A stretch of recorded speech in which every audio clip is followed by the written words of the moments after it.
Hello mga ka-Alon, ako nga pala si Alon at welcome muli sa Alon Network Tutorial. Kung bago ka pa lang sa channel na ito, huwag kalimutan mag-like, mag-subscribe at i-click ang notification bell para hindi mo ma-miss ang ating mga susunod na tutorial, okay?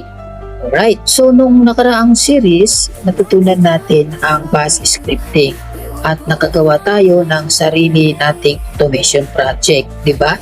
So ngayon naman, sisimulan natin ang Linux Administration Essential. Okay? Alright. At ang pinakaunang topic natin ay Linux User and Groups. So marahil marami sa inyo ang gumagamit na ng Linux. Pero naitanong na ba ninyo sa sarili ninyo kung paano nalalaman ng Linux kung sino ang may karapatan magbasa, mag-edit o gumamit ng isang file? So ang sagot ay nasa tamang pamamahala ng user at groups. So kaya tara mga ka-Alon, simulan na natin yan, okay? Right. So safety reminder lang muna tayo. So lahat ng demonstration sa video na ito ay sinasagawa sa sarili nating laboratory environment para sa educational purposes only. Okay, so umpisa na natin. So, ang tanong, ano ang user? Okay, so ang user ay isang account na ginagamit upang makapag-login sa Linux system. Bawat user ay may sariling username, password, home directory, settings, and permission. So, isipin ninyo ang isang opisina. May manager, may accountant, may HR, at may IT. Okay?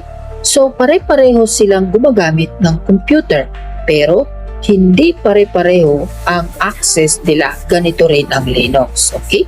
Alright. So, ngayon, aalamin natin ang kasalukuyang user. So, type natin who am I. Okay? So, ang command na who am I ay nagpapakita ng username ng kasalukuyang nakalagin sa system. Okay? So, simple, ngunit isa ito sa pinakaunang command na ginagamit ng Linux administrator. Okay? Alright. So, ngayon naman, titingnan naman natin yung user information. Okay? So, type natin yung ID. Okay? So, makikita natin dito yung tatlong mahalagang impormasyon. 1, 2, and 3. Okay? So, una, yung UID. So, yung UID, ang ibig sabihin yan ay user ID. So, ang pangalawa naman ay GID. Ang ibig sabihin naman yan ay group ID. At ang pangatlo ay ang lahat ng groups na kinabibilangan ng user. Okay? So, hindi pangalan ang ginagamit ng Linux sa loob ng system. Mas mahalaga rito ang UID at GID. Okay? Alright. So, ngayon naman, titingnan naman natin ang group. So, type naman natin yung groups. Okay? Alright. So, ang bawat group ay may particular na rule o permission. Kung kabilang ang isang user sa group na sudo, maaari siyang magsagawa ng administrative commands gamit ang sudo. Okay? So, gets ba mga idol? Okay, so ang tanong, ano ang groups? Okay, sa madaling maintindihan, ang group, kung ihahambing natin ito sa isang kumpanya, halimbawa, may 10 empleyado sa IT department. Sa halip na isa-isahin bigyan ng access ang bawat empleyado, ilalagay sila sa iisang group. Gets ba, idol? Kapag binigyan ng permission ang group, automatic kung magkakaroon din ng parehong access ang lahat ng miyembro nito. Gets ba, idol? So, ibig sabihin, mas mabilis, mas organisado, at mas secure. Okay? So, ngayon naman, titingnan naman natin ang user database. Okay? So, type natin cat, then slash, etc, then slash, pass, then wd, then enter natin yan. Okay? Alright. So, napakarami. So, huwag kang mabigla sa dami ng output. Ito ay listahan ng lahat ng user account sa system. Okay? So halimbawa, hanapin natin si Kali. Asan si Kali? Halimbawa, nasan si Kali? Medyo marami kasi ito eh. Kung nakikita mo si Kali, sabihin mo sa akin para makita ko dahil napakarami nito. Okay. Nasan si Kali? Okay. So halimbawa, ito, ang username natin. Halimbawa, si Kal. Tapos times, tapos 1,000. Tinawag, Kalel, Elvin, Bas. So ibig sabihin yan, itong Kalel, yan yung username.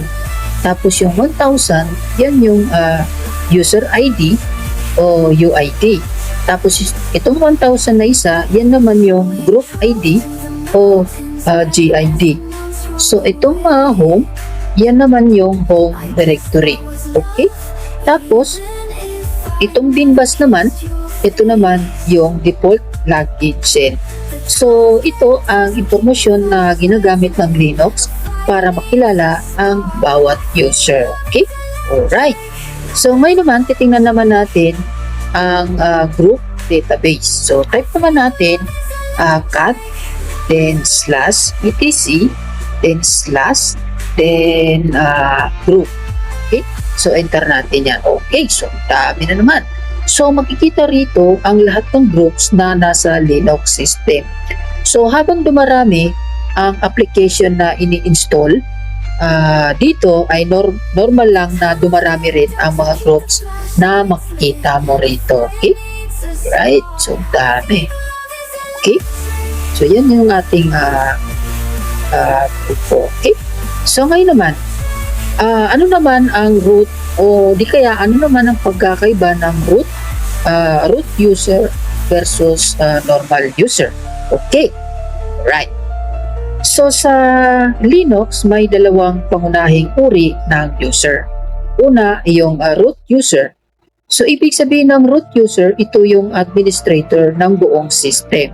So may kakayahan siyang mag-install ng software, mag-delete ng files, mag-edit ng system configuration, gumawa o mag-delete ng user. Okay?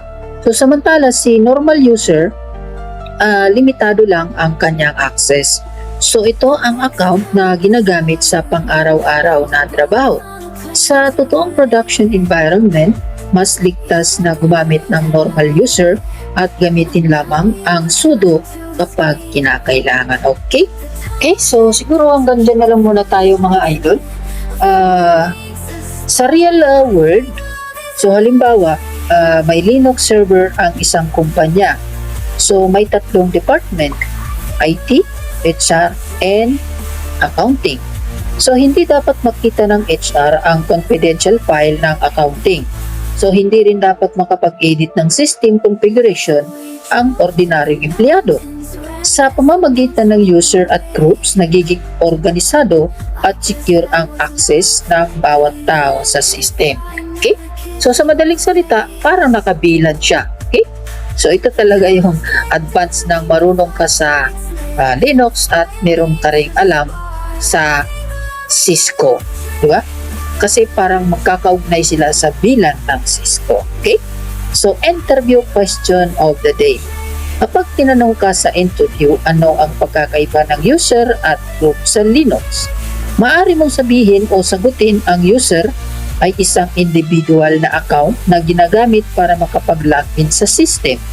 Ang group naman ay koleksyon ng mga user na may magkakaparehong permission o access. Okay? Alright. Okay. So lab mission natin for today. Okay? So, patakbuhin mo ang mga sumusunod. Who am I? ID, groups, cat/etc, passwd, then cat/etc/group. Okay? So, pagkatapos ay sagutin ang mga tanong. Okay? So, ano ang username mo? Ano ang UID mo? Ano ang pangunahing group mo? Ano ang home directory mo? Ano ang login shell mo? So, bonus challenge of the day. Hanapin ang sarili mong account sa etc/pass